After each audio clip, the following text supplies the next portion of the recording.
Nosotros lo que queremos es ampliar tanto la red de profesionales que colaboran como la difusión que tenemos de los servicios que ya estamos desarrollando y también abrir caminos para realizar nuevas formas de intervención y creo que esto también ha sido una parte del éxito de la jornada porque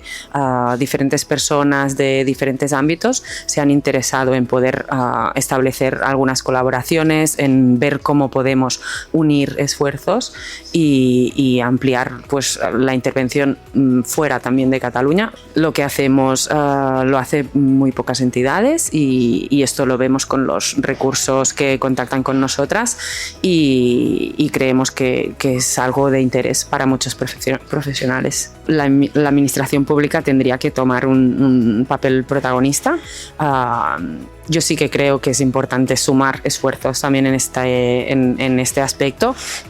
pero la intervención pública es quien tiene los mecanismos y las herramientas para desarrollar pues, las leyes, los recursos, las formas de intervenir y las entidades del sector social somos también el motor que les podemos dar ideas, les podemos